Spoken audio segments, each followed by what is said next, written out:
Hello, everyone. Welcome back. We are live once again. Conversations on Vitality coming to you midweek this week. As always, Ariel Jarvis is on the other side with me, James Gardner, and we are here each and every week to have a discussion around health, wealth, emotional stability, spirituality, everything that is part of one's health journey, because it's never just about one thing when it comes to health. So, Ariel, thank you for joining me today. As you know, I am across the country. So, for people tuning in, you're getting an East and West Coast, Pacific and Atlantic convergence of conversation today. So, Ariel, thanks for tuning in and joining us today. You're amazing. How are you? I'm good. I'm good. I'm looking forward to November. I'm already like just starting to get into like the cozy season, so I love this time of the year. How are I you? know. Oh, same, same. I'm back on my home turf for Rhode Island in my favorite time of the year. It's just a kaleidoscope of beauty outside. It's perfect fall day. It's amazing, amazing, amazing. So super blessed today. Now, Ariel, today's conversation, we are going to talk about liver. We're going to talk about the condition we call fatty liver. Yeah. Fatty liver. So let's break this down. I know this is a powerful conversation. It is something that a lot of people deal with. So let's have a conversation. Yeah, so for today's topic on fatty liver, the reason why I chose this specifically is because a lot of people that I'm noticing that are coming into the clinic are suffering with fatty liver, and this is no joke. And when they get a diagnosis of fatty liver, they're told to change their diet and their lifestyle, but their GP isn't explaining to them exactly what to do. So here we're going to break it down with lifestyle solutions, and if you don't make a change, what can happen, and what to look for. So first of all, your liver is located on your right hand side, right underneath your ribs. It's almost 10 pounds, and it has over 1,500 functions in the body, filtering and cleaning and detoxifying your blood, kidneys, all your organ systems, all 11 body systems, your immune system, your hormones, mental health, you name it. There's so much that the liver does. And so, because this organ, in order for it to function, it needs to be able to do small little interconnection contractions. So, little cell movement. So, a little bit of movement is required. It's not like bone. It's quite malleable. And so, what people don't realize is because there's so much stress on your liver, you need to detoxify it often with greens, green inside, clean inside, herbs like milk thistle, chlorophyll, lemon water, and drinking enough water. 1 liter for 50 pounds you weigh, and it must be negative charged water to fully permeate the liver and clean and pull out the debris. Now, unfortunately, what I've been seeing though is fatty liver. So, how does fatty liver start? Well, your body keeps score. As you start to build up toxins, your liver will actually take fat cells and cover those toxins and insulate those toxins, because toxins will wreak havoc on your central nervous system, your neurotransmitters of your brain, your body. So your body doesn't want to poison itself. So it will put fat cells around these toxins, and if you don't clean up your diet, eventually you get a fatty liver. And so Hmm. this is very dangerous, because the next step is that those toxins will start to almost oxidize. So almost as if you have like a pimple and it turns into a blackhead, almost oxidize. And then what happens is, if you keep eating the bad food and drinking the alcohol and having the poor lifestyle that's very acidic, creating free radical damage and oxidative stress, you'll start to develop scar tissue, which will then harden, also known as liver disease called cirrhosis. And now the liver can no longer do its 1,500 functions. And the first thing we start to notice is an extension in your belly. So we'll see a lot of people start to develop that beer belly. You'll start to notice that you might get jaundice, so yellow in your eyes where the white part is supposed to be, puffiness underneath your eyelids, because that toxicity is also going into the kidneys. Hmm. There's so much to look for. Look at your skin, etc. So a lot of that was really interesting. What you said that struck me was the liver is trying to protect the body by insulating the toxins. So the fat is something the liver is doing to protect the body, but the byproduct of that is it's self-destructing itself. It's basically killing itself. Correct. Wow. And the other thing too, I just want to share because I've never heard this before, is so the liver actually contracts. It's not like a pump. Is it a pump like the heart, or is it like just a cellular twitch? It's like How a does, cellular twitch. Yeah. Not quite like the heart, but not quite like bone. It's like that in between mm, where it's quite squishy. mm, And so because whenever you eat and drink, after it goes through your digestive system and into the bloodstream, then it goes into the liver. And so it's very important that you keep the liver clean so that it can do its job. It's like a filtration system for the blood.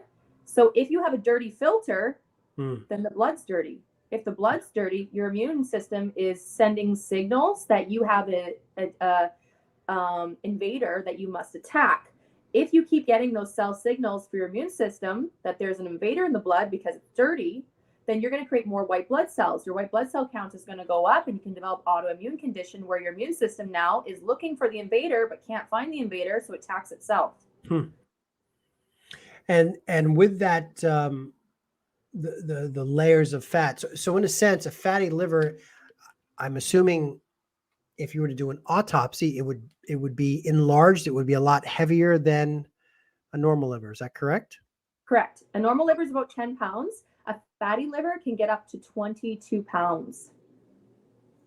Think about all that pressure pushing down on the liver. Yeah. Yeah. Right. Now, what's the biggest culprit? Is there a public enemy number one when it comes to liver health? Alcohol. Hmm. It's alcohol. One drink has, on average, 500 toxins. It's so acidic that it actually pulls out all of the minerals that the liver needs to function. And so if you're not restoring those, eventually you're going to have mineral deficiency. And this affects your whole body, your central nervous system, your neurons, your gut, your brain, everything. But it also affects the conductivity of the cells in the liver.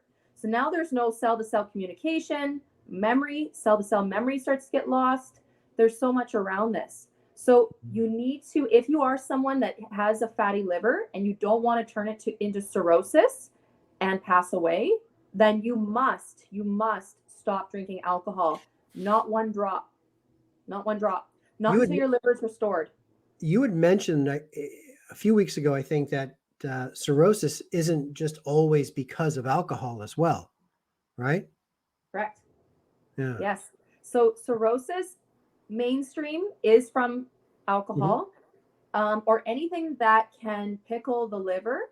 So really be mindful about your pH and really be mindful about your herbicides, pesticides, insecticides, right? So we have seen vegans who only, drink water, eat fruits and vegetables, exercise, all that jazz, but they're eating processed fruits and vegetables. They're not even washing them. And so all that wax, all that pesticides, herbicides, glyphosates, all of that has to go through the liver, right? So then it binds inside the liver. Those are toxins. Those are endocrine disruptors. The liver gets a signal, whoa, that's a lot of toxins. Let's cover it with fat and push it to the outside of the liver. So now the liver will create a layering effect of fat full of all those toxins. And then that can harden into scar tissue, creating cirrhosis and then death. Mm. I know we're going to talk some potential solutions here in a moment. I just want to talk about reversal. So, with these layers of fat cells, and as we start to get a fatty liver, with proper nutrition, hydration, all those things we talked about that you talked about, it's possible to reverse and diminish the fat cells that are stored that way? Yes. Think of these toxins on the liver as a vehicle with three wheels, or like, let's say, two wheels. So this is a toxin is a vehicle with two wheels, which means two wheels are missing. It can't drive away. So in order to eliminate it out of the body, you have to donate two wheels known as electrons to get it to be able to be whole again and drive away and get out of the body. So an oxidized or free radical, known as a toxin, has a few less electrons, so it's unstable. So just by consuming high antioxidant foods that actually can donate these electrons, you will actually remove any of the toxins and do a detox. People have to do a detox. So you have to change your diet. You have to stop putting in the things that are causing the toxicity to grow.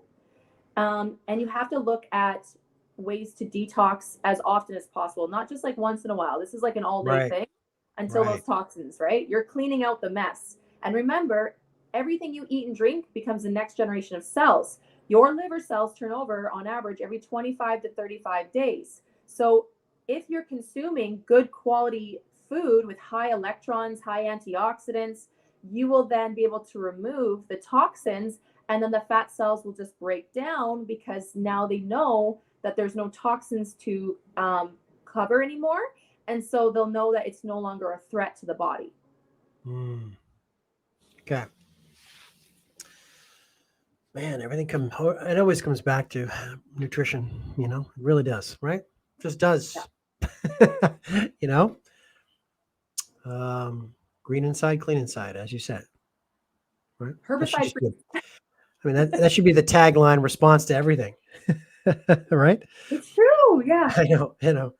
Okay. So all hope is not lost for people out there that may be dealing with this condition. And you mentioned just to circle back to the conditions, we mentioned a little bit of a pooch or a swollen abdomen, jaundice, yellow, puffy eyes. It means the liver's not getting the filtration that it needs from the liver, sorry, the kidneys from the liver. Is there any other telltale signs of fatty liver? Your sores. So if you get like a nick somewhere, you have a hard time healing.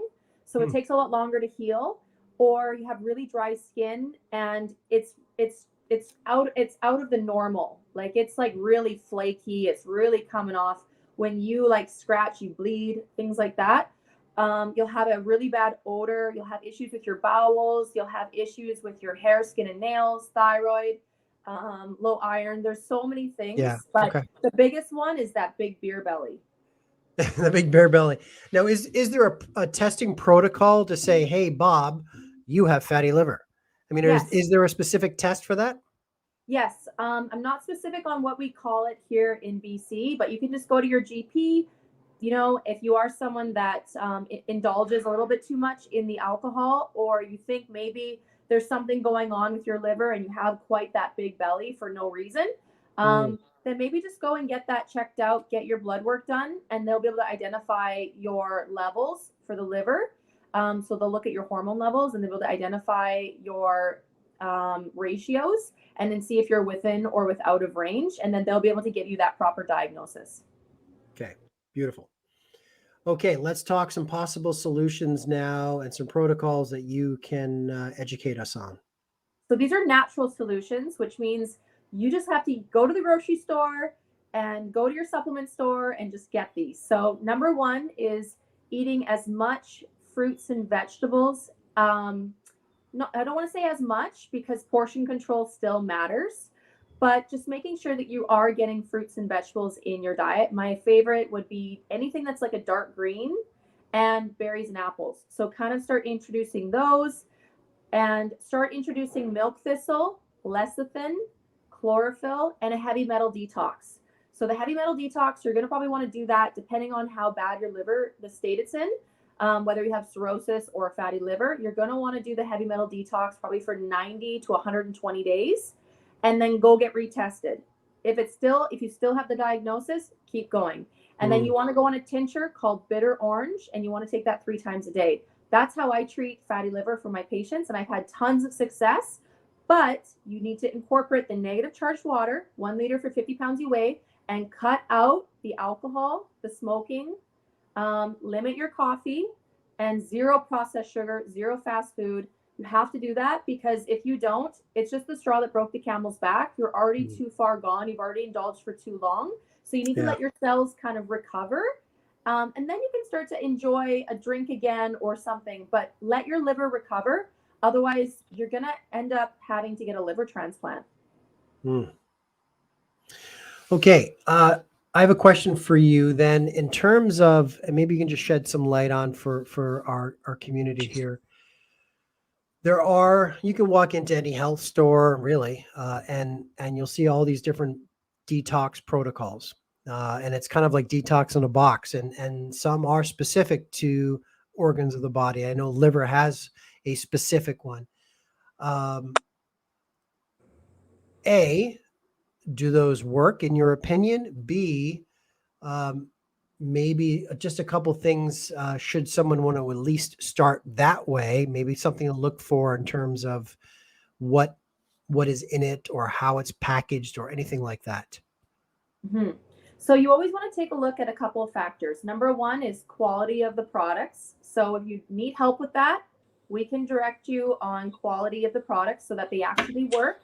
Number two is you need to take a look at how well you are eliminating, because if you have issues with IBS, diverticulitis, Crohn's, colitis, or constipation, we need to have a discussion, because certain detoxes you have to do first to Mm, eliminate the debris in the bowels so that the new debris coming from the liver doesn't get plugged up in the bowels. Okay. yeah. And then you also want to take into consideration that you're not just detoxing the liver, you're detoxing the blood and anything going through the blood. So remember, everything is connected. So the way I would always start is I talk about what medications you're on. How do you have all of your colon? Have you had parts of your colon cut out? What's your health history? What's your surgical history?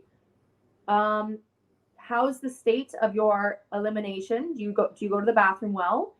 And obviously age plays a role, and the state of your condition. So there's a couple little things. I never recommend just go to the store and pick up these things without at least having a conversation with a professional. So you do need to have guidance, because these are very powerful herbs, and if you don't know what you're doing, you could have absorption in the wrong direction. Mm, okay. Thank you for that. That's really great advice. Ariel, as we wrap up here, I just want to throw this out to you that not only fatty liver, but a lot of conditions we talk about here on Conversations on Vitality, I think a lot of people assume that it's just for the older people. It's just for people that have, you know, been drinking for excess for years, for example, in this case. And even with fatty liver, that's not the case, is it? No, unfortunately, I have people in my life that I care about very deeply, and they have just been diagnosed with fatty liver, Mm, and they're in their 30s. You know, they've got a wife and kids at home, and I encourage you, if you're watching this, make some changes, because this is no joke, and this is a very serious matter, and you do need to take care of your liver and your mhm. health, because if you don't, it will only get worse. It's not going away. Yeah, love that. All right, Ariel, thank you for that. I think that is a good kind of segue point to wrap up this conversation. Again, thank you for your time. Thank you for your education, your caring, and your insight into how the community at large can really just take the initiative to up level their own health. And it has to be the first step from them. Your door is open. They have to take the first step through. As you all know, for people tuning in for the first time, Ariel's door is open. vitalitywellnessw.com. Uh, ring a phone, pick it up, email, whatever it is, free consultation. We even said before, I think Ariel, you had mentioned people can get in contact with you to check certain supplements to see if what you value of them and offer them some insights on that product or whatever it is. So the door is open, gang. Take that first step and take back your health. All right, Ariel. Absolutely. You're amazing. Thank you so much for your time No and the worries. work you do. All right. Thank you so much. All right. Bye for now, everyone.